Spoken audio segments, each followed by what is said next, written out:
Muy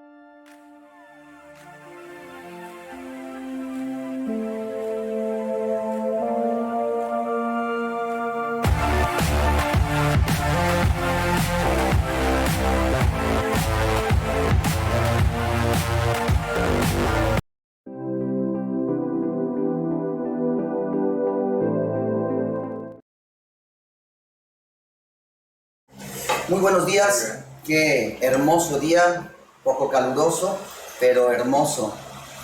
Bienvenido a esta sección Conectando con la Realidad. Cuán importante es que todos aquellos que ejercemos el liderazgo estemos permanentemente conectados con la realidad. No hay nada más peligroso que un padre de familia, que un gerente, que un líder, un pastor. Imagínense un piloto que se desconecte de la realidad, que ponga su vista en el pasado, atrás, y que deje de ver lo que está delante, lo que está por venir. Eso pues asegura pues un accidente y pérdida de vidas. Hoy en la mañana, escuchando las noticias, veía un letrero que me llamó la atención. Decía, fundamentado, un noticiero alemán, serio, que se avecina una escasez de alimentos. Nada nuevo para los que creemos en Jesucristo. Nada nuevo para los que hemos leído la palabra y las santas escrituras. Nada nuevo los que caminamos con esa revelación. Y en Apocalipsis 2 dice claramente que después de las guerras vendría escasez. Se encarecerían los alimentos, escasearían los alimentos. Y yo no sabía, pero cerca del 30% del suministro de trigo, de aceite y de otros granos básicos lo suministra Rusia y Ucrania al mundo. ¿Eso qué quiere decir en términos prácticos? Que el 30 o más por ciento pues no va a llegar. ¿Qué significa en términos prácticos? Que el precio se va a encarecer.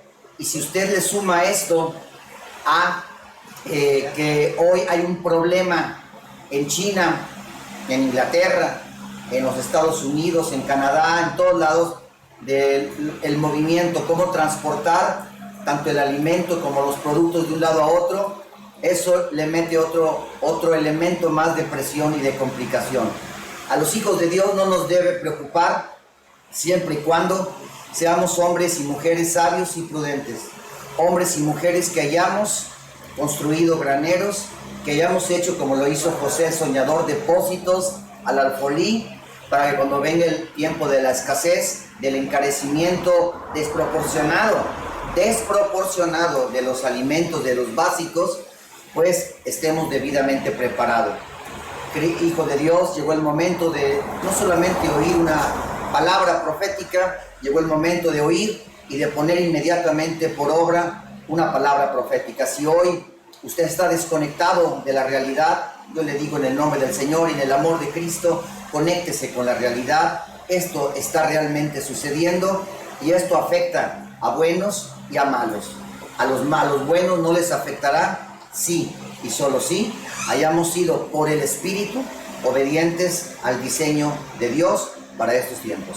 Esta fue tu sección, Conectando con la Realidad.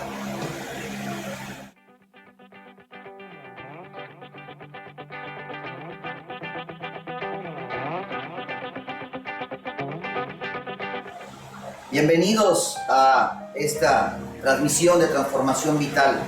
Qué hermoso el poder estar juntos, el poder estar conectados, y qué importante es en estos tiempos el tener una palabra profética. La Biblia dice que la Biblia es la palabra profética más segura que tenemos. Hoy hay muchos charlatanes, muchos falsos gurús, falsos maestros, adivinos, agoreros, que dicen saber o poder predecir lo que viene, pero la palabra de Dios es la luz que puede permitirnos ver lo que está por venir. En este tema yo quisiera hoy empezar con una nueva serie, con una nueva temática que Dios puso en mi corazón. Y le doy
¿Cuántos de los que somos, de los que conocemos, cuando vienen las dificultades, cuando aparecen las necesidades, cuando somos perseguidos, criticados, juzgados, cuando somos insultados, ¿sí? ¿Cuántos permanecemos siendo fieles a Cristo? ¿Cuánto de lo que acabo de mencionar se requiere para que no le seamos infiel a Cristo? O dicho de otra manera, nos alejemos de Cristo. Pero Pablo decía, pues lo que me hace fuerte es reconocer que soy débil. Pues lo que me hace fuerte es reconocer que soy débil. Dios ha dicho algo y Dios no cambia. Él dice que sin Él no lograremos absolutamente nada. Eso lo ha dicho desde el principio, eso no es nuevo. Dios ya determinó que usted y yo, el ser humano, el género humano, somos incapaces, que no podemos realmente, visto desde la eternidad y procesado por la mente de Cristo, no podemos obtener nada. Ya lo dijo, junto todas nuestras decepciones, todos nuestros fracasos, todas nuestras penosas y dolorosas derrotas son usadas por Dios para que nosotros podamos entender que sin Él no podemos. Es así, queridos, como Dios nos pregunta día tras día, ¿ya te diste cuenta? ¿Ya has fracasado lo suficiente? ¿Ya te has equivocado lo suficiente como para entender que separado de mí, nada? No, Él dice, bueno, separado de mí hay cosas que tú no podrás hacer. Dios es claro, separado de mí no hay nada que puedan hacer. Entonces, hoy la palabra profética es caminando sobre lo imposible. Es imposible que tú seas bueno. Es imposible que yo pueda ser acepto delante de Dios. Es imposible que yo entre a su presencia si no es en Cristo. Es imposible que yo pueda agradarle a Él, ¿sí? Es imposible. No hay posibilidad alguna. Él lo ha dejado muy claro en la palabra.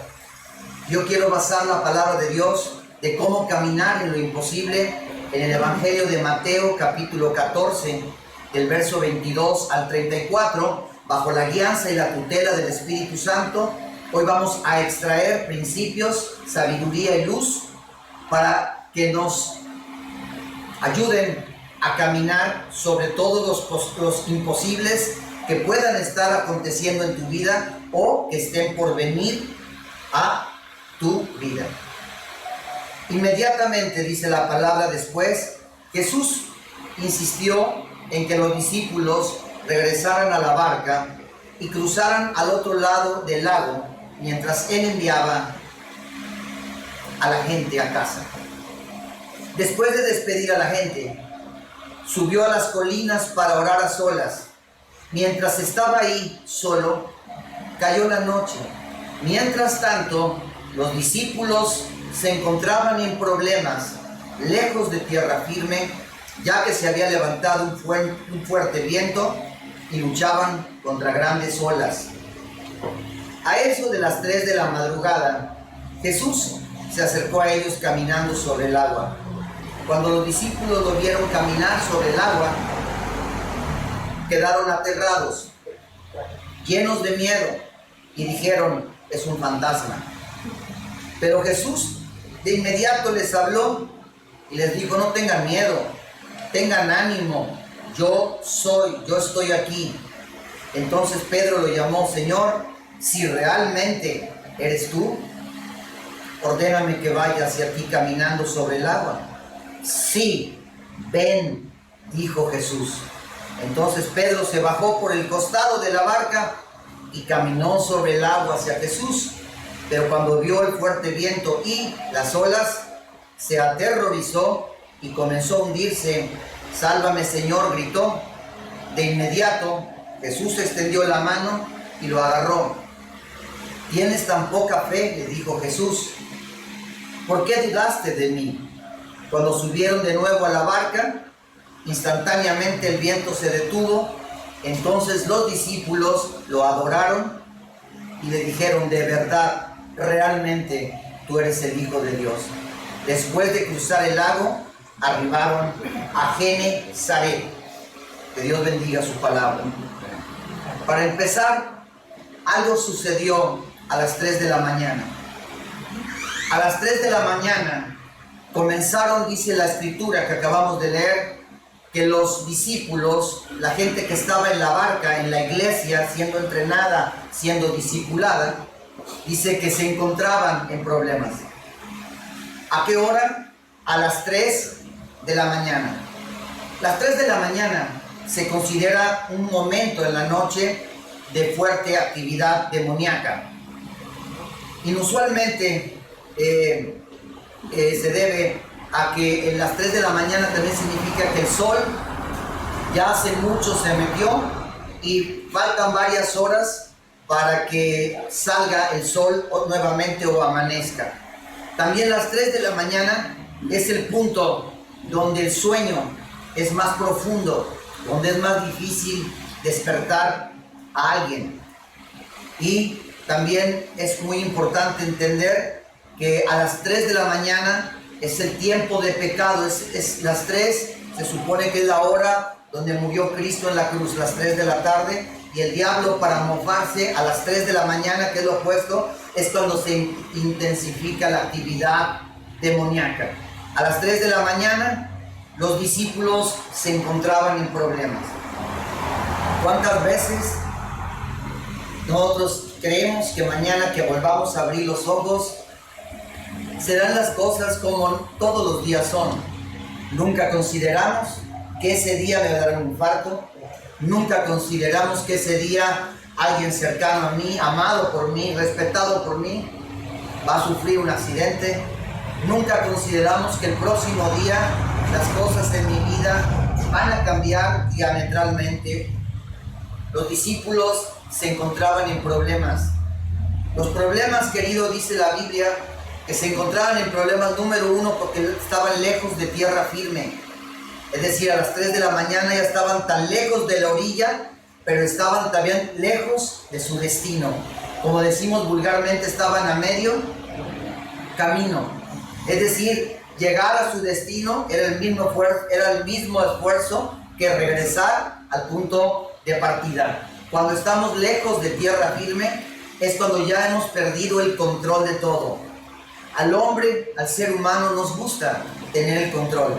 Nos gusta tener dinero, nos gusta tener todo presupuestado, no nos gusta el estrés, la ansiedad de no tener el día de mañana, aun cuando Dios nos ha prometido: no te preocupes por el día de mañana, yo proveeré, como proveo a los pájaros, como le proví a Israel durante el desierto. A nadie nos gusta estar lejos de tierra firme, a nadie nos gusta perder el control de nuestra vida, a nadie nos gusta perder el control de nuestras finanzas, a nadie nos gusta perder el control de la iglesia, a nadie nos gusta perder el control de nuestro matrimonio, porque algo que está fuera de control es algo peligroso. Y a nadie nos gusta el peligro. Los discípulos estaban lejos de tierra firme. Para que la iglesia aprenda a caminar sobre lo imposible, Dios necesita llevarla lejos de tierra firme. En tu propia opinión, Oscar, ¿qué significa ser llevados fuera de tierra firme? Ser llevados afuera de lo que según nosotros nos sostiene. Fuera, ¿y qué te sostiene? Podemos decir que no, me sostiene Cristo, no. Te sostiene tu salario, Sí. te sostiene tu trabajo, te sostiene tu carrera, te sostiene tu cuerpo. ¿Sí? Lo podemos decir porque suena muy bonito, pero la verdad es eso. Pero Dios, para entrenar a su iglesia, para caminar en lo imposible sobre las aguas, Dios lo primero que necesita hacer es llevarte a ti, llevar a la iglesia lejos de tierra firme. Número 2, dice que se había levantado un fuerte viento. ¿Qué se había levantado? Un fuerte viento, ¿sí? Un fuerte viento. Yo busqué qué significa la palabra viento. Viento es el movimiento de las corrientes del aire en relación a la superficie de la tierra. Pero también viento, cuando hay un ventarrón o hay un norte, hay muchas cosas que el viento mueve de un punto a otro. Por eso se activan las alergias, porque cuando soplan los vientos en el aire, en el mundo invisible, vienen muchas cosas, gérmenes, patógenos, cosas, sí, que las trae el viento. Viento es el movimiento de las corrientes del aire, y cuando en el aire hay corrientes, las corrientes mueven lo que haya en el aire. Efesios capítulo 2 dice que Satanás es el príncipe de la potestad del aire. Efesios 2:2 dice que se puede, el aire es el reino invisible sobre la tierra, donde Satanás y sus demonios se mueven. Pero hay algo que me gustó mucho. Dice que también, escuchen, nuestras palabras, nuestras ideas y nuestros pensamientos se comunican literalmente a otra persona a través del aire, ¿sí o no? Si una persona le quiere llamar por teléfono, le va a llamar a través de su teléfono. Sin embargo, las ondas viajan a través del aire, ¿sí? Si usted le grita a una persona que va a ir pasando, Juan, Pedro, las ondas sonoras viajan a través del aire, las recibe, hace que vibre el tímpano, se descifra en el cerebro y se establece una comunicación.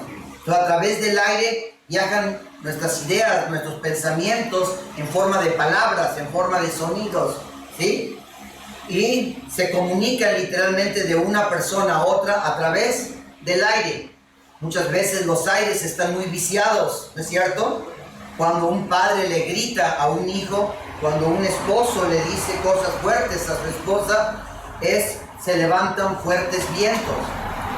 Usted y yo que vivimos en Puerto, sabemos, hemos visto, hemos experimentado cómo es aterrador cuando los vientos de 200 kilómetros levantan techos de casas, arrancan árboles. Entonces, cuando se levantan fuertes vientos, es cuando muchas veces lo que hay en el aire, muchas veces se mueve a través de palabras, de ideas, ¿sí?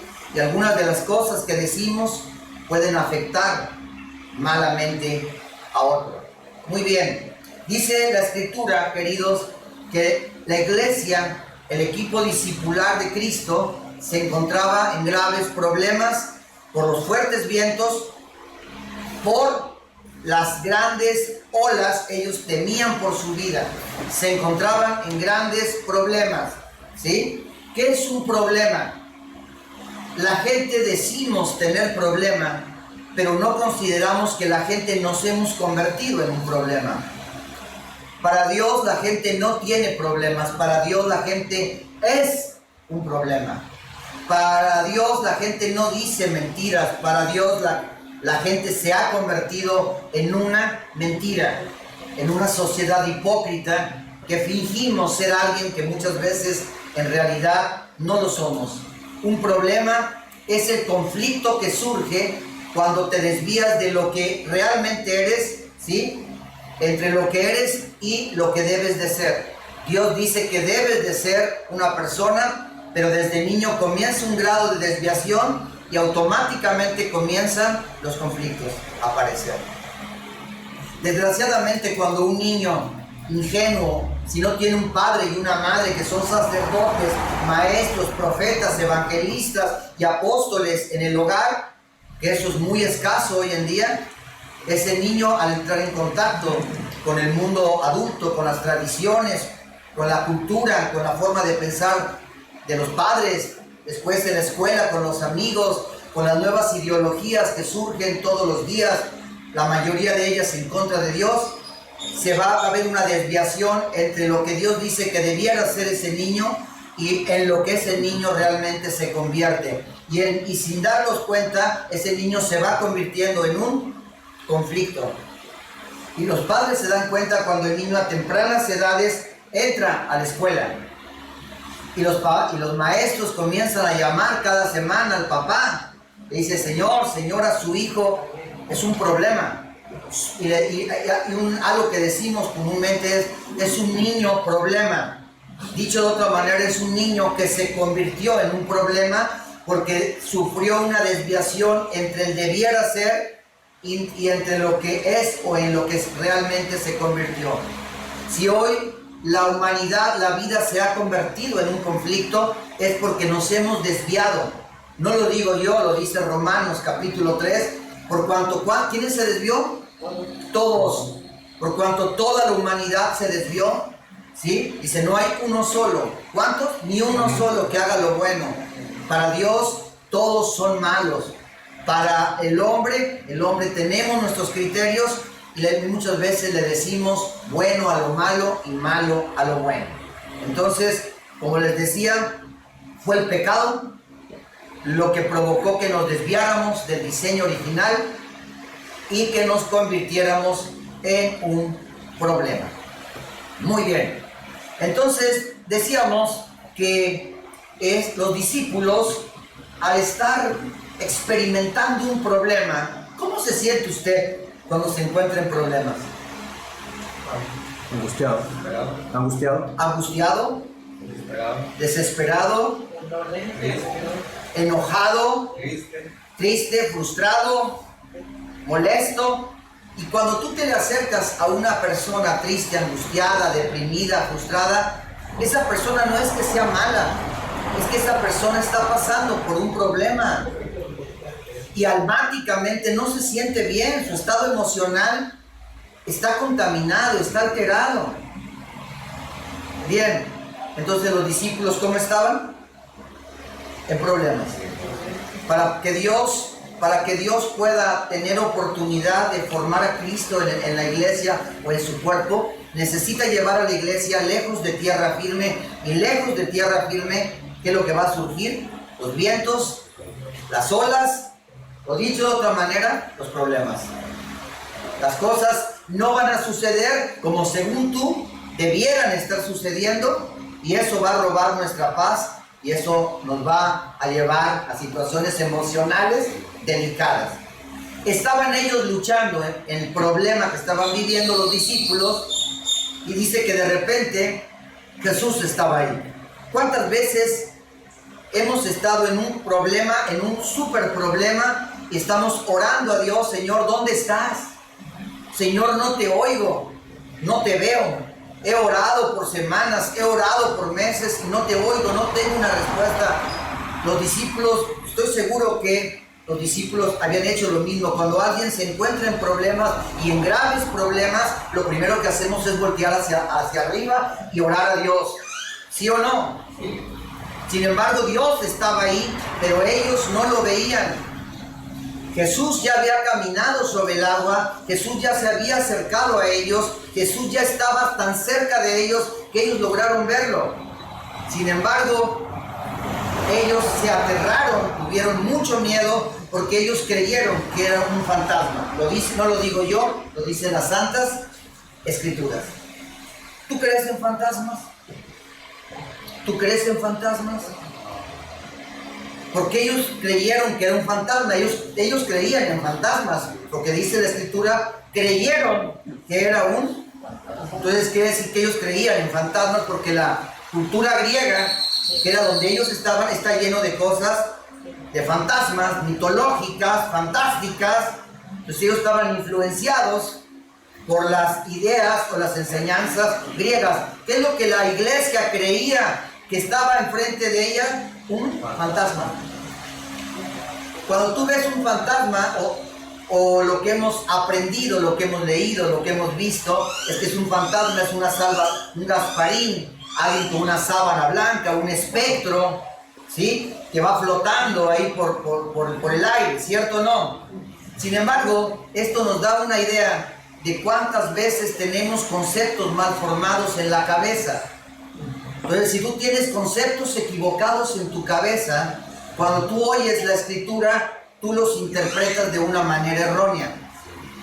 Cuando tú como iglesia interpretas de una manera incorrecta, quiere decir, a la luz de la palabra, que tú tienes el entendimiento entenebrecido.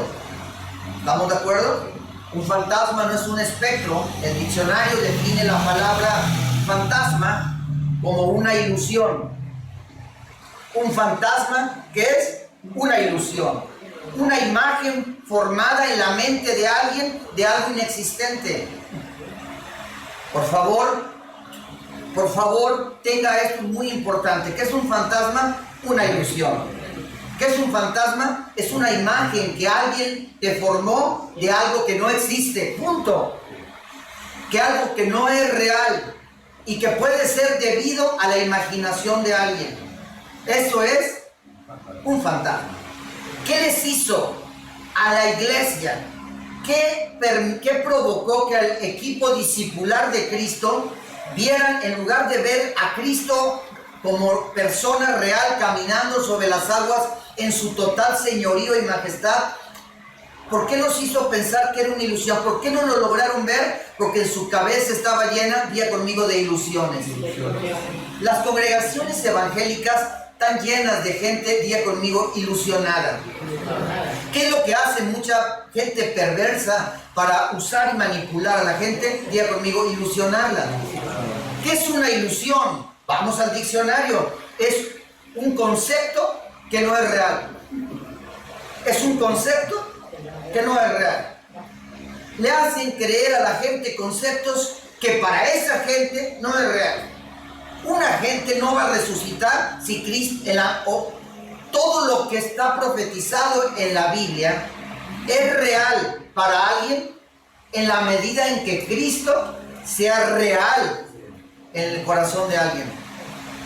La pregunta es, de cada 10 personas, ¿en quién o en qué porcentaje el Espíritu de Dios ha logrado formar a Cristo? Y Cristo es una realidad que le permite a la persona caminar en el agua, resucitar muertos, devolverle la vista a los ciegos. Y si hoy oramos por los ciegos y los ciegos no sanan, o los paralíticos caminan, o los muertos resucitan, eso es una señal de que Cristo todavía no viene, no ha logrado por el Espíritu Santo ser formado como alguien real. Entonces, voy a decir algo fuerte. En la mayoría de la gente evangélica cristiana, Cristo es, diga conmigo, una ilusión. Vamos, dígalo fuerte. Es una ilusión. ¿Qué es una ilusión? Es un concepto que no es real. De nada sirve tener un concepto en la cabeza de Cristo si Cristo no es real. El diseño del Padre Celestial desde el libro de Génesis es que su Hijo pudiera habitar en su cuerpo. Por eso Hebreos capítulo 10 dice: ofrenda y sacrificio no quisiste, me hiciste cuerpo. Yo le hice un cuerpo en la resurrección, que es la iglesia, donde el Espíritu Santo puede formar como una realidad a Cristo. En mi pobre entendimiento, esa es la segunda venida de Cristo. ¿Qué es una ilusión? Es un concepto que no es real, sugerido por la imaginación o causado por el engaño de los sentidos. ¿Por qué la gente está ilusionada? Diga conmigo, porque fue engañada. David Copperfield, en sus actos de magia, ¿desapareció la Estatua de la Libertad? No, simplemente engañó nuestros sentidos, creó una ilusión que no era real. Pero todos los que lo vimos que ese evento, ese acto, como algo real, como algo total y absolutamente real. Sin embargo, no es real. Nuestros sentidos fueron, diga conmigo, engañados.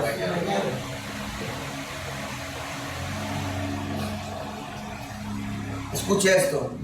La magia es ilusión. La magia es ilusión. Fíjate bien lo que significa hacer magia. Crear ilusiones que parecen sobrenaturales e imposibles. ¿Cuántas veces hemos visto usted y yo que en cruzadas le han creado la ilusión a gente que parece sobrenatural, que parece imposible la sanidad, pero la gente se va y no tiene sanidad? En otros, no, que aparecieron diamantes, pero resulta que los diamantes no eran reales. Si fueran reales los diamantes, gloria a Dios, pues los llevo rápidamente a un joyero, me los vende y me vuelvo millonario. Además de estos trucos, diga conmigo trucos. ¿Qué es la magia? Trucos. Son trucos, ¿sí? Estos trucos están destinados a entretener a la audiencia. Hoy en las iglesias se entretiene a través de trucos cristianos, de trucos evangélicos que están diseñados para crear, diga conmigo, ilusiones. ¿Qué es una ilusión? Una imagen en la cabeza que no es real. Y la gente sale de un evento ilusionada que ya cambió. Solo la cruz de Cristo puede cambiar a alguien cambiando su naturaleza. No hay cambio de naturaleza. El cambio prometido por muchos predicadores es solamente una ilusión. Segunda de Corintios 11:3 lo dice Pablo a los Corintios. Me temo, dice Pablo, tengo el temor que como la serpiente con su astucia engañó a Eva, vuestros sentidos sean de alguna manera extraviados de la sincera fidelidad a Cristo. Querido, entre tanta ilusión que hay en el mundo hoy, tenemos que discernir, tenemos que aprender a discernir qué es verdad y qué es una ilusión. Porque si toda tu fe está basada en ilusiones, el día del problema, el día del conflicto, no es que tu fe no funcione, es que el fundamento sobre el cual estaba edificada tu fe era solamente una ilusión. ¿Qué es una ilusión? Una imagen, un concepto, pero que no es real. El problema, querido, es realmente cuando la ilusión es la base de nuestras expectativas. ¿Qué significa la palabra expectativa? ¿Qué significa? ¿Qué cree usted que significa la palabra expectativa? Es la posibilidad de que algo razonable suceda. Todos tenemos expectativas, ¿no es cierto? Usted tiene la expectativa cuando sale a trabajar de que va a conseguir trabajo, de que le van a pagar. Eso es posible que suceda porque usted hizo todo aquello por lo cual le iban a pagar, ¿sí? El problema es cuando la ilusión, ¿qué es la ilusión? Algo que no es, que parece real, pero no lo es. El problema es cuando la base de nuestra fe está fundamentada en ilusiones, ¿sí? En ilusiones. Escuche, mientras la ilusión ve lo que no existe, la fe trae a la existencia lo que no se ve. Voy a volver a decirlo. Mientras que la ilusión ve lo que no existe, no es real, la fe trae a la existencia, trae a la realidad aquellas cosas que no se ven. Las cosas del Espíritu, las cosas eternas, no se ven. Y solo a través de la fe podemos traerlas al mundo real, donde existen y donde podemos disfrutarlas. A veces, querido, vea lo que voy a decir, a veces la manera en que Dios aumenta nuestro nivel de fe es frustrando nuestras expectativas. ¿Qué significa cuando las expectativas de alguien son frustradas? Es cuando tú esperas algo de alguien y ese alguien no cumple lo que tú esperabas. Yo voy a ir a su casa tal día. ¿Qué está usted esperando? Que yo cumpla mi promesa. Y cuando yo no voy, entonces lo que ella estaba esperando no se cumple, y cómo la gente se enoja, se molesta, se frustra o se decepciona. ¿Cuántas personas conocen en la iglesia que se enojan con Dios porque permitió la muerte del hijo, porque permitió que el esposo inconverso se estrellara y se matara? ¿Cuántas personas se alejan de Dios? ¿Cuántas personas se decepcionan de Dios?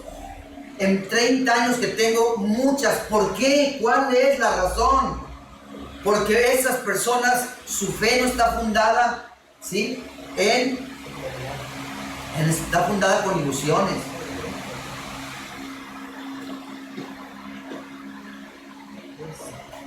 ¿Sabe qué es lo que el diablo usa para destruir nuestra fe? Expectativas. Te crea expectativas falsas, y cuando esas expectativas o lo que tú esperas no se cumplen, te decepcionas y te vas o te amargas. ¿Sabes qué es lo que Dios usa para edificar nuestra fe? Expectativas. ¿Qué es la diferencia de cómo manejamos nuestras expectativas? Nuestras expectativas, es decir, lo que esperamos de alguien, debe no estar basada no estar basado en ilusiones, sino en verdades.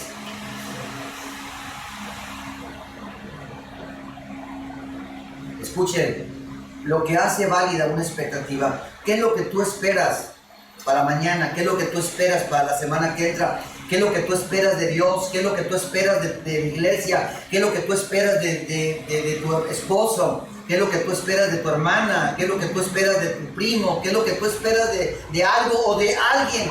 ¿Qué es lo que tú esperas de esa silla? Pues que no te tire. Todos esperamos algo de algo. Tú esperas que tu carro al salir de viaje no te deje tirado. Tú esperas que al subir en un avión, el avión no se vaya a desplomar a medio viaje. Pero tú esperas que la mujer o el hombre con el que te casaste realmente se cumpla su palabra hasta que la muerte los separe en las buenas y en las malas. Pero cuando las expectativas o lo que alguien espera de algo o de alguien no se cumple, algo dentro de nosotros se afecta, se destruye, se lastima, ¿no es cierto?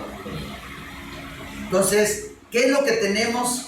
¿Qué es lo que le permite que todas las expectativas sean válidas?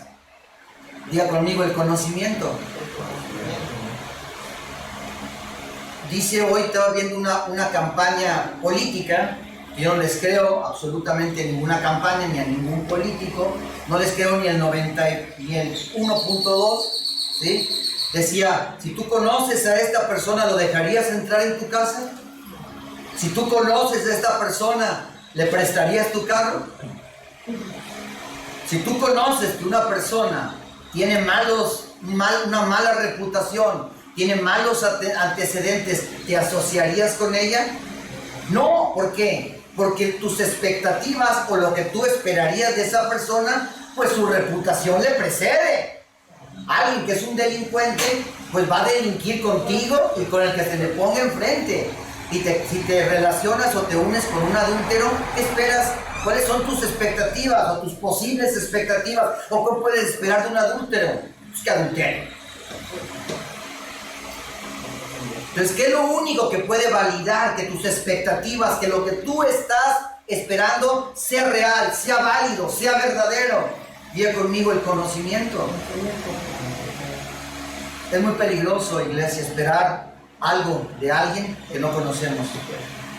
Otra vez, es muy peligroso esperar algo de alguien que no conocemos. Caras vemos, corazones no sabemos. Hoy caminamos, vivimos, nos movemos, trabajamos con gente que parece una cosa, pero en la realidad es otra. Y cuando tú pones o tú esperas algo de alguien que se supone es, y en la realidad descubres que no es lo que tú esperabas, ¿qué pasa? Te decepcionas. Job, capítulo 42, verso 5. Traducción lenguaje actual. Dice Job, lo que antes sabía de ti era lo que me habían contado. ¿Cuántas personas ilusionadas viven su cristianismo en función de lo que alguien les ha contado? Acerca de la Biblia, acerca de un testimonio. ¿Cuántas? Me atrevo a decir que 9 de cada 10 su vivir, su vida cristiana, su supuesta vida espiritual, que es una ilusión. Y no lo digo desde el punto de vista crítico de juzgar. ¿Quién soy yo para hacer eso? Pero 9 de cada 10 viven su vida de acuerdo a lo que alguien les ha contado. Dice Job, pero ahora mis ojos te han visto y he llegado a conocerte. ¿Cuántas gentes cree conocer a Cristo, pero en realidad no lo conocen? ¿A cuántas personas de cada 10 en aquel día creen esas personas, día conmigo, ilusionadas? Muchas personas, ¿cómo van a llegar el día del juicio? Día conmigo fuerte, ilusionadas. Porque ellos tienen la ilusión de que les van a decir, buen siervo, en lo poco has sido fiel, entra al gozo de tu Señor. Y muchas de esas personas han sido engañadas porque un predicador falso les ha hecho creer que sus diezmos y sus ofrendas son enviadas al cielo y que hay una gran casa de oro y que no sé cuántas, puras burradas, sin fundamento bíblico. Y esas personas, ¿cómo van a llegar a comparecer delante de Dios? Diga conmigo, ilusionadas. ¿Qué es lo que ellas esperan oír? Pasa, pasa, tengo una gran mansión. Fuiste pobre allá, aquí vas a ser rico. Pasa el gozo. ¿Y qué pasa cuando esas personas oyen, yo a ti no te conozco, apártate de mí, sáquenlo fuera de mi vista? Esas personas se van a desilusionar porque todo lo que alguien les hizo creer no era verdad, era solo una ilusión. Oseas 4:6 dice, mi pueblo está siendo destruido porque no me conocen.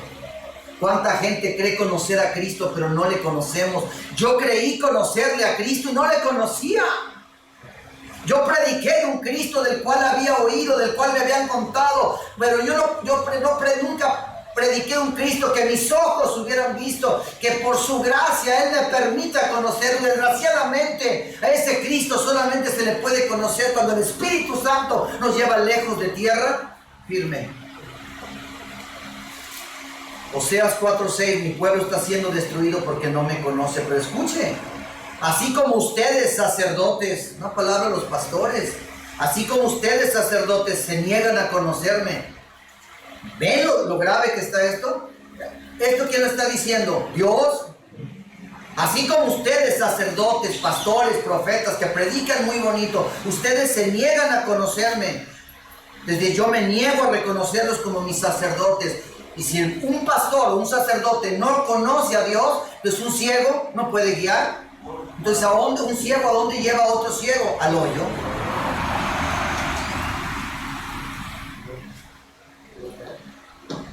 Para asegurar, después de que ellos creyeron ver un fantasma o no vieron a Cristo porque tenían una ilusión, una serie de conceptos irreales que alguien se los había formado a los discípulos y que tenían que deconstruirlos o desaprenderlos para poder ver que Jesús llegó de una manera sobrenatural caminando en el agua, para asegurar Cristo que los discípulos, que Él no era un fantasma, que Él no era una ilusión, sino que era real. Jesús les dijo, no tengan temor, soy yo.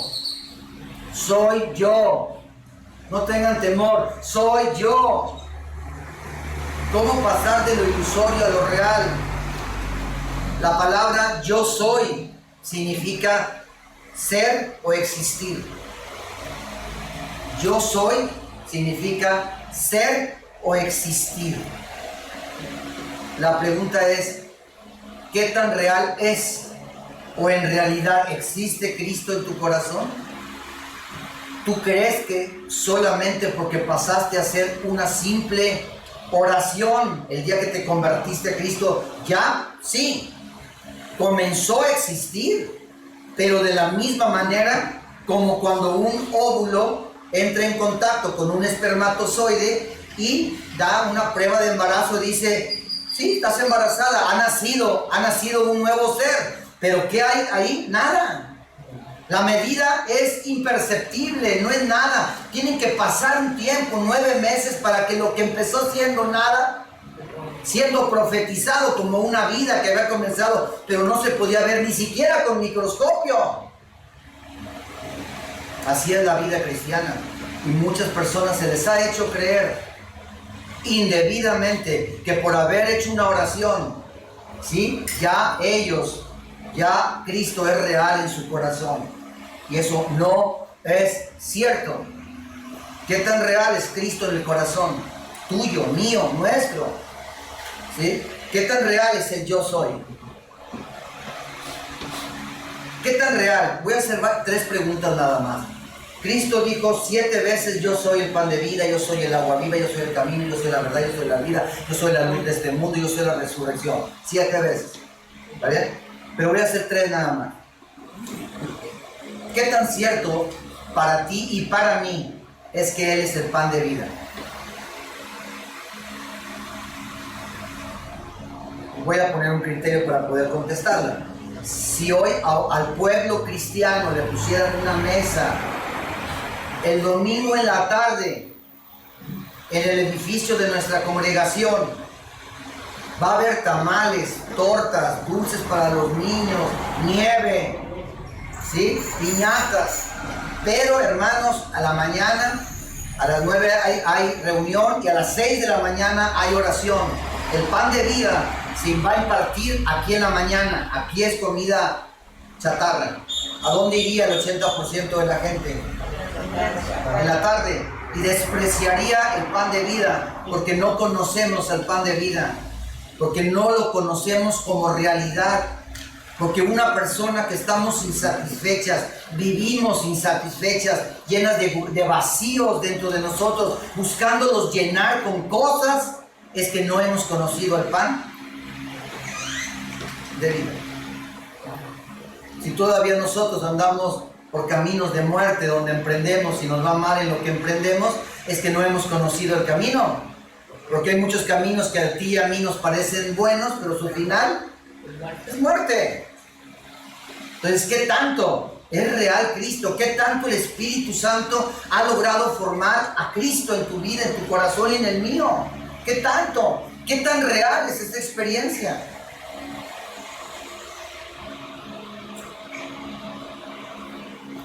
Diga conmigo, de lo ilusorio a lo real. ¿Qué es una ilusión? Es una imagen mental que alguien ha formado en nuestra cabeza de algo que no es real. Entonces tu cabeza y mi cabeza está llena de ilusiones, de imágenes mentales que no son reales y que alguien perversamente formó ahí. Y todas esas imágenes o ilusiones impiden que podamos ver, que podamos oír y que podamos conocer a Cristo como una realidad. Entonces Pedro lo llamó: Señor, si realmente eres tú. Señor, si realmente eres tú, ordéname que vaya hacia ti caminando sobre el agua. Señor, si realmente eres tú. O sea, piense en su cabeza, repitas esa: si realmente eres tú, si realmente eres tú, si realmente eres tú. ¿Qué quiere decir? Señor, si realmente, si eres real y no eres una ilusión. La realidad o la verdad es lo opuesto a la ilusión. Señor, si eres real, si no eres una ilusión, si lo que estoy viendo es una realidad y no una ilusión, algo que no existe, ordena que vaya, da una palabra, Señor. ¿Por qué le estaba diciendo Pedro esto? Si realmente eres tú. Señor, si eres real, ordena que lo que tú estás haciendo, yo lo haga. Porque escrito está que obras mayores que las que tú hiciste, yo puedo hacerlo.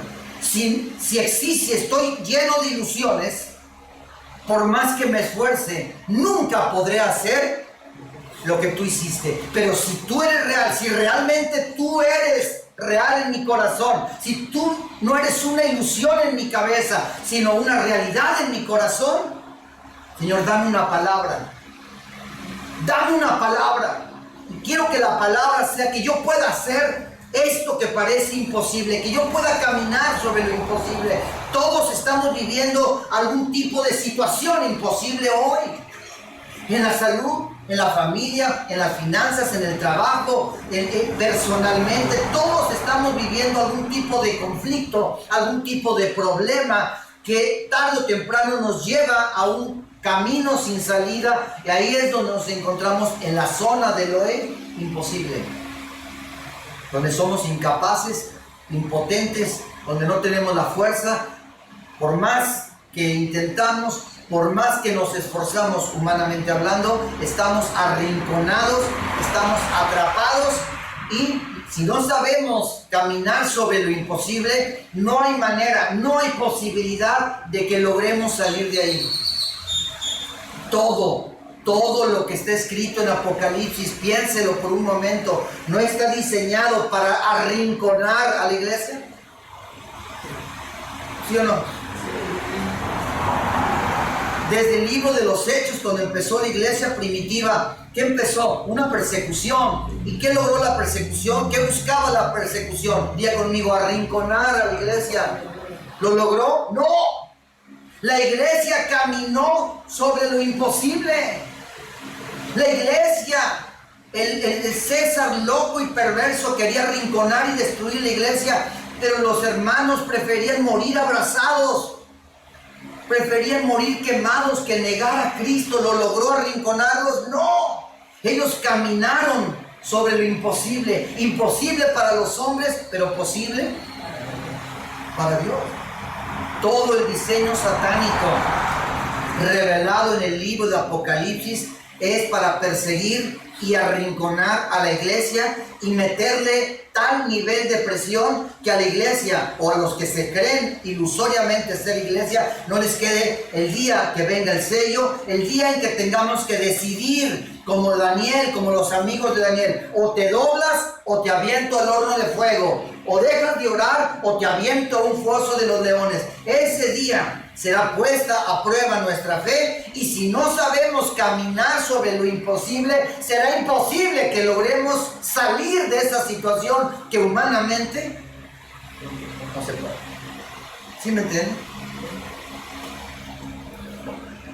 Si realmente eres tú, Señor, yo puedo hacer obras mayores. Y si tú caminas, yo camino. Si tú resucitaste, yo resucito. Si realmente estás en mí. Pero ¿cuántas personas se mueven en una fe fingida? ¿Cuántas personas como Bar Jesús, en el nombre del Jesús de Pablo, sale el demonio de esa persona? ¿Qué hicieron los demonios? Se abalanzaron. Conocemos a Cristo, sabemos quién es Pablo, pero a ti no te conocemos. Tú eres una persona que ilusoriamente creías que tienes autoridad sobre nosotros. Se le abalanzaron, lo hirieron y lo dejaron medio desnudo.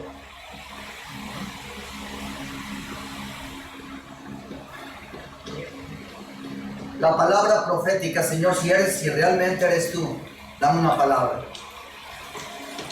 Cierre sus ojos por un momento, ciérrelos. Todos los que estamos aquí, sin importar la edad, todos los que están viendo, sin importar la edad, todos hoy estamos enfrascados, envueltos en un problema, todos. Y si no estás en un problema, no es que te lo desee, pero va a llegar, porque el mundo se convirtió en un problema. Todo es un problema. Así es que en este momento yo voy a hacer una oración pidiéndole al Señor, si realmente estás tú, Señor, si realmente los que estamos aquí hoy delante de ti, hambrientos de tu palabra, Señor, si Espíritu Santo, si ves o encuentras algo real de Cristo en nosotros, escucha nuestra oración.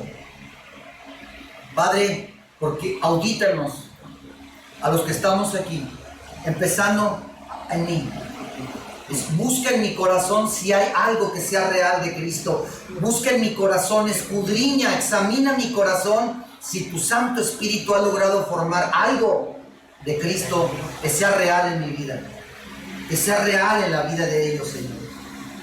Señor, tenemos la certeza a través de la fe, la convicción y la expectativa de que el Espíritu Santo, a través de todas las pruebas que hemos pasado, Señor, ha logrado formar, incrementar la medida de Cristo como realidad en nuestros corazones. Así es que hoy, Señor, hoy creemos que tú eres real. Hoy no decimos lo que Pedro dijo: si realmente si realmente Cristo ha sido formado en mí, Padre, hoy dame una palabra profética. Dame una palabra profética que me permita caminar sobre el agua. Dame una palabra profética que me permita caminar sobre lo imposible. Dame una palabra profética que me permita lograr hacer posible lo que yo humanamente no soy capaz de hacerlo. Señor, si hay algo realmente, si hay algo real de tu Hijo en mí, dame una palabra.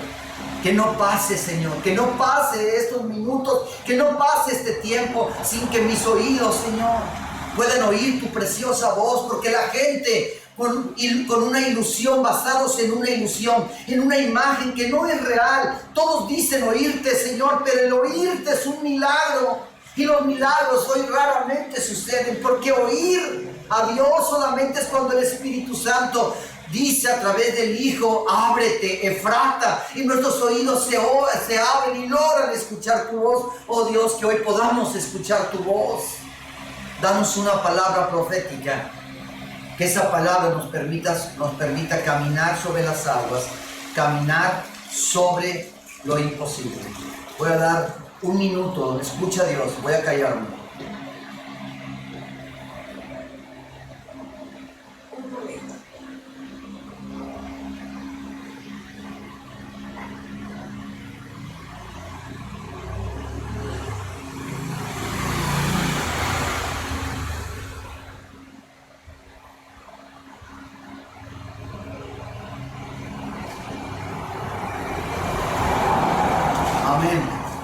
Amén.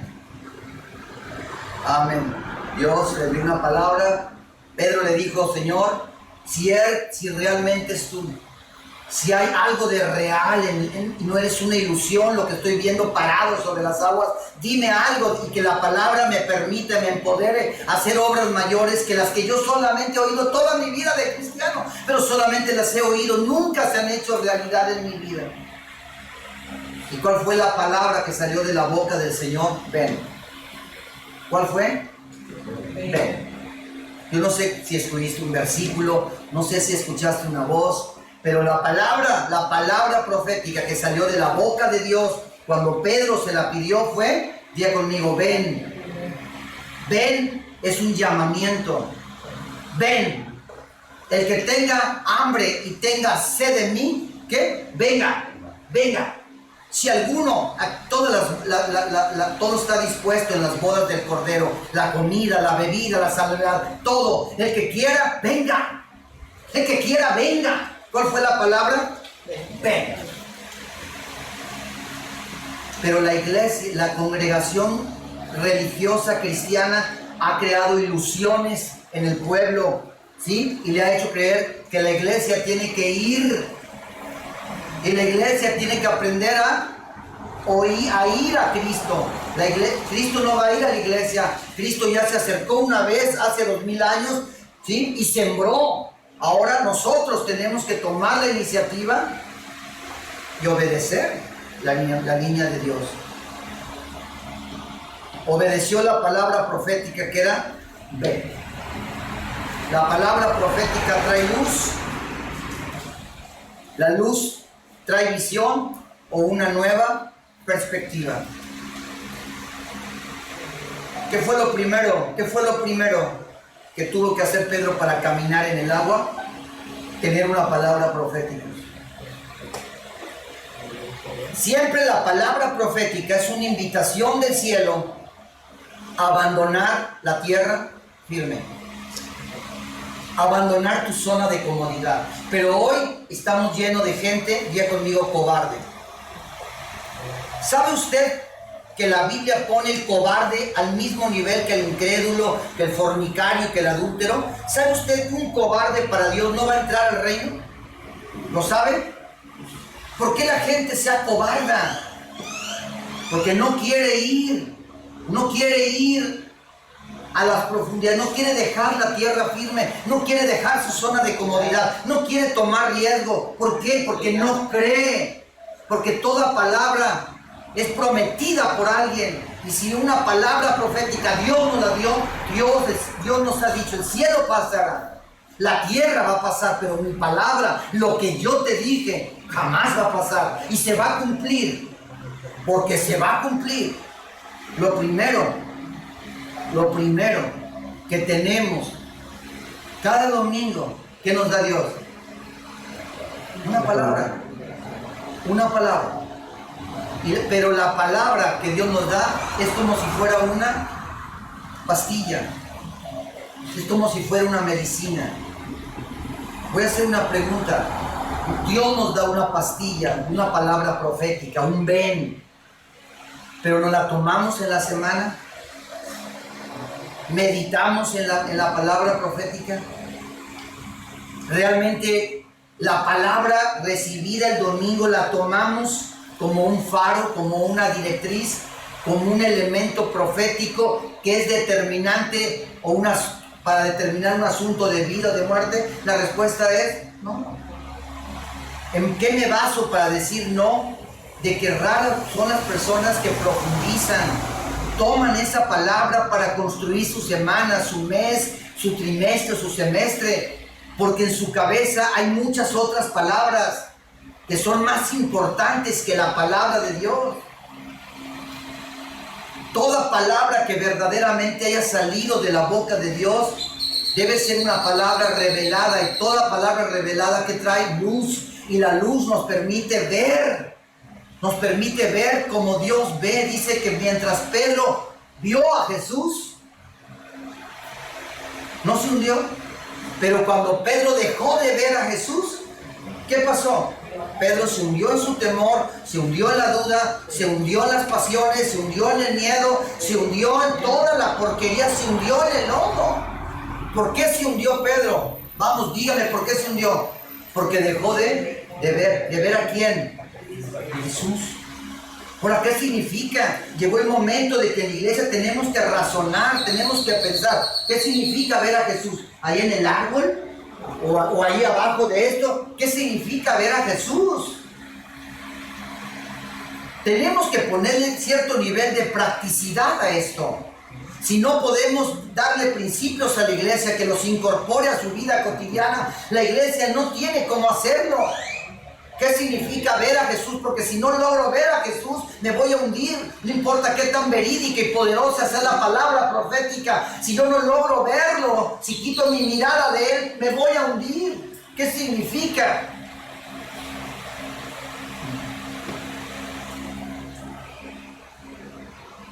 ¿Qué significa que digo esto?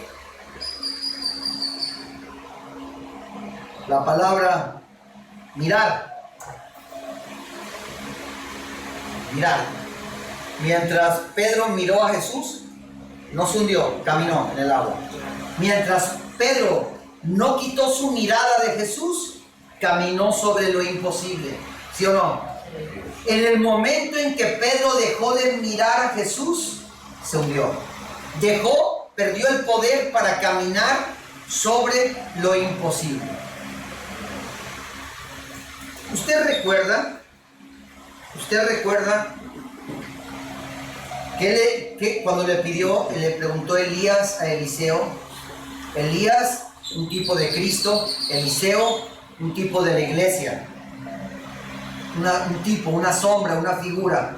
Cuando Elías le dijo: ¿qué quieres que haga por ti? ¿Qué quieres que te dé? ¿Qué le pidió Eliseo? Una doble porción, ¿verdad? Una doble porción. ¿Y qué le dijo Elías?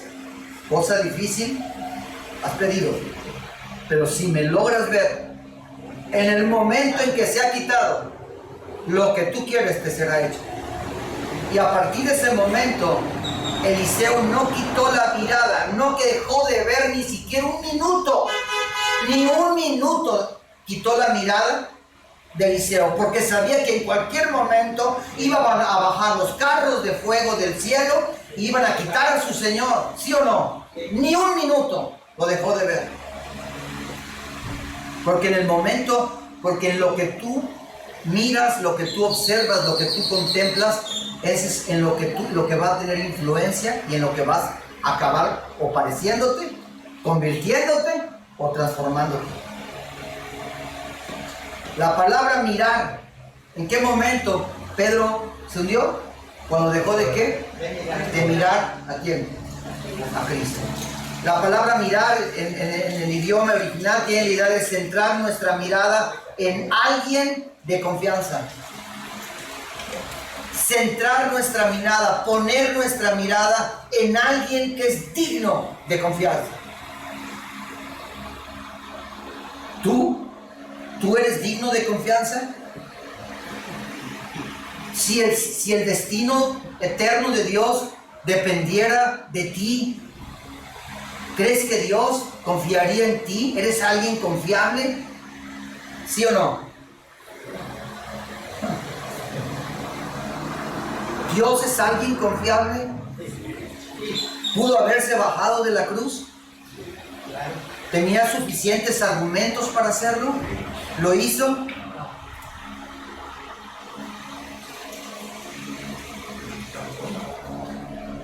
Fijar nuestros ojos. Otro aspecto de la palabra mirar es que miremos sin distracciones. Diga conmigo, mirar, poner la mira en Cristo es mirar, ¿cómo? Sin distracciones. Hoy estamos llenos de... ¿Qué es lo que distrajo a Pedro? Las olas, los fuertes vientos, pero algo apareció en su cabeza, ¿sí? En su cabeza apareció algo, su razonamiento de Pedro lo hizo distraerse, quitar su mirada de Cristo, dejar de pensar en las cosas de arriba, dejar de mirar el conflicto que está viviendo como lo está viendo Dios desde arriba. Se distrajo y comenzó a ver cómo se ve todo, cómo se oye todo, cómo se siente todo desde abajo. ¿Y qué le pasó? Se hundió. La palabra hundir significa destruir o arruinar a una persona. ¿Qué significa hundir? Arruinar, destruir a una persona. ¿Qué es lo que busca el diablo? Destruirte. A todo lo que es templo, huele al templo de Dios, todo lo que Cristo ha logrado, todo lo que el Espíritu, toda aquella persona que es el templo de Cristo, que el Espíritu ha logrado formar a Cristo, el diablo quiere arruinarlo, quiere destruirlo. ¿Sí o no? ¿Qué le pasó a Pedro? Se hundió. ¿Qué significa hundirse? Destruir o arruinar a una persona, hacer que una persona fracase, confundir a alguien. Escuche, vencerle con razones. ¿Qué es lo que hace tu cabeza? Darte razonar. Y cuando tú comienzas a razonar o a pensar, comienzas a tener razones, argumentos, justificaciones, ideas que van a distraerte. Vas a dejar de ver como Dios quiere que mires y vas a comenzar a hundir. Voy a saltar todo porque quiero terminar. Y por último, termino con esto. Dice la Escritura que después de que Pedro se hundió, gritó, sálvame, y de inmediato, ¿cómo? De inmediato, Cristo lo salvó, de inmediato. Y dice que cuando Cristo con Pedro pusieron su pie de regreso en la barca, ¿qué pasó con el conflicto? ¿Qué pasó con los vientos? ¿Qué pasó con las olas? Lo mismo que pasó en la otra prueba, con los mismos discípulos cuando él dijo, cállate y enmudece. ¿Qué se hizo grande? Bonanza. Y dice la Escritura esto y termino. Después de cruzar el lago, después de alejarnos de tierra firme, después de que empiezan los problemas, después de que vienen los vientos, después de que las olas, después de que luchamos con todas las ilusiones que nos han metido de Cristo y de la Biblia y de tantas cosas en la cabeza, cuando logramos caminar sobre lo imposible, caminar sobre el agua, cruzar el lago, llegar al otro lado, aprobar la prueba, dice que arribaron a un lugar llamado Genesaret. Yo quiero terminar, querido, con lo siguiente. Muchas veces no leemos con detenimiento la Escritura. ¿Qué había del otro lado que era tan importante? ¿Qué había del otro lado que se interpuso una gran tormenta que Cristo la usó como una prueba para formar, para edificar la fe de su equipo? La palabra Genesaret, que es la ciudad, la llanura que estaba del otro lado del mar de Galilea o del lago, significa el jardín de las riquezas. El jardín de las riquezas. En la hermosa y fértil llanura de Genesaret, del jardín de las riquezas, al sur de Capernaum, ellos echan el ancla, bajan de la barca y quienes están ahí reconocen enseguida a Jesús, de modo que personas de toda la región le llevan los enfermos. Todos ellos se curan por completo con tan solo tocar el borde de su manto. Genesaret se convirtió en un jardín lleno de riquezas, pero no materiales, sino espirituales. Y parte de la perversión de la religión es que ha creado ideas falsas, ilusorias en la mente de la gente, que si trae en un altar, en maratónicas y cosas raras, si trae, va a venir carros, si van a venir casas, si van... Claro, eso también lo incluye la bendición, pero la bendición de Dios, las riquezas de Dios en Cristo Jesús son en su mayoría y en su totalidad riquezas espirituales. El jardín de las riquezas es donde el diablo no quiere que llegues. El jardín de las riquezas es donde solamente podremos llegar si logramos aprender a caminar sobre las aguas o caminar sobre lo imposible.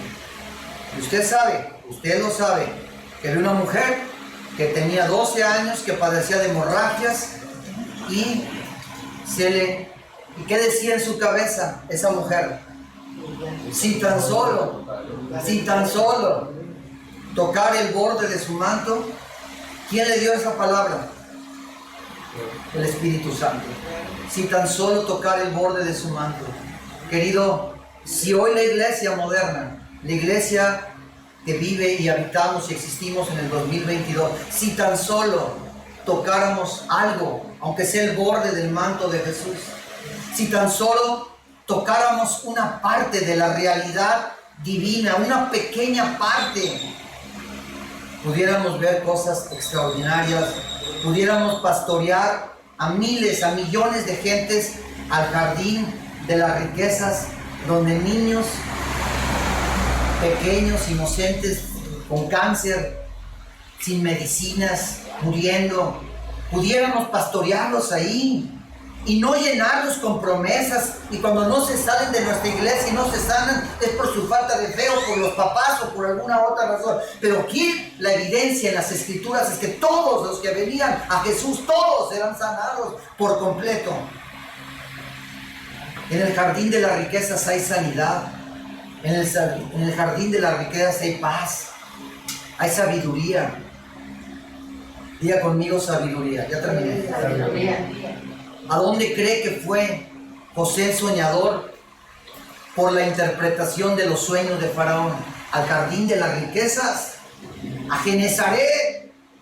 Porque en el jardín de las riquezas hay sabiduría no animal, terrenal y diabólica. En el salón de las riquezas, en el salón del trono, donde está el Padre, el Hijo y el Espíritu Santo. En el jardín donde están las riquezas, donde está mi herencia, en la casa del Padre. Ahí está todo, todo. ¿Qué es todo? Todo. Pero para llegar al jardín de las riquezas, hay que estar dispuestos a que el Espíritu Santo nos aleje de la tierra firme. Vamos a perder el control de nuestra vida. Va a haber un momento donde nos sintamos desesperados porque perdimos el control, porque pensamos que Dios ya nos abandonó, que no le importamos a Dios, que estamos malditos. A nadie le interesa lo que yo tengo que predicar, nadie me quiere. Parece que todo se acabó, pero Dios dice, oh no, apenas el juego va a empezar. Apenas se va a poner bueno esto, pero Dios no puede entrenarte para caminar sobre lo imposible si no te aleja de la tierra firme, si no te saca de la barca, si no te aleja de la zona donde tú eres tú. La única manera para tener lo que Jesús tenía y lo que a Jesús lo hacía extraordinario era el Cristo eterno. El Cristo que los 11 no pudieron ver y que Pedro pudo ver dentro de Jesús por la revelación del Padre. Eso es lo que le permitía a Jesús vivir en la tierra, en un cuerpo ordinario, con una personalidad extraordinaria. Un Cristo real, no un Cristo que era una simple ilusión. ¿Qué es una ilusión? Una imagen mental, irreal, que no existe, que es como magia. Y cuando alguien va a un show de magia es para ser entretenido y se le hace creer que se desapareció algo que nunca desapareció. Siempre estuvo ahí. Simplemente como a Eva, engañaron tus sentidos. Punto. Nada más. ¿Cuántas veces se le engañó a la gente y vinieron gente a filmar de un milagro que fulano? y la persona murió a los 3 meses. ¿Cuánta gente ilusionada salía de una campaña con un decreto de sanidad y el cáncer le regresaba en 3 meses? ¿Cuánto? Porque no se les dijo la verdad entera. Que después de la sanidad hay que regresar como el leproso que regresó a postrarse a los pies de Cristo y adorar, y decir, lo que me pasó fue de ti y a ti te debo mi vida. ¿Qué pasó con nosotros 9? Se olvidaron. ¿Qué va a pasar? El problema va a regresar. Termino, hermanos queridos.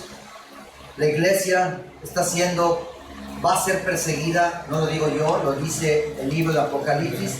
La iglesia desde su Génesis, desde Hechos, fue perseguida.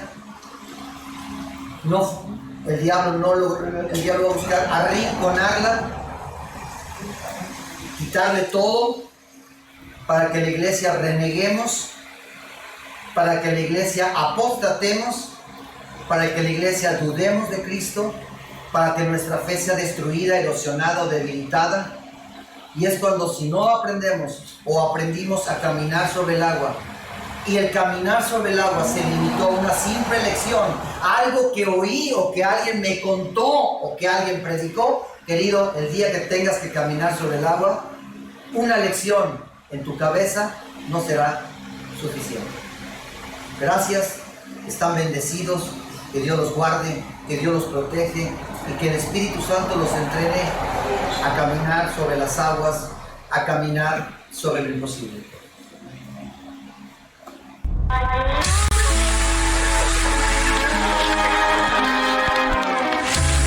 ¿Quién soy yo para señalar a aquel que ha caído y beber de esta copa de ignorancia? ¿Quién soy yo para criticar a aquel que está perdido? Si alguna vez yo estuve allí, dame una razón para hacer leña de ese árbol caído, una razón para amarle. Dame una razón para hacer leña de ese árbol caído, una razón para no amarle.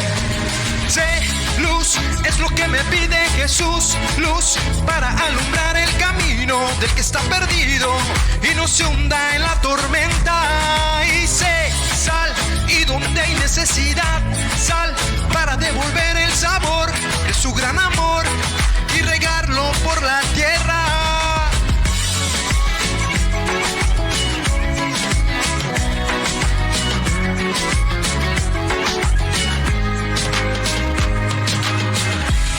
¿Quién soy yo para destruir lo que Dios restaura y olvidar su misericordia?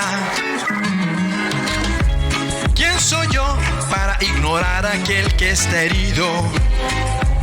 Si alguna vez yo estuve allí, dame una razón para hacer leña de ese árbol caído, una razón para no amarle.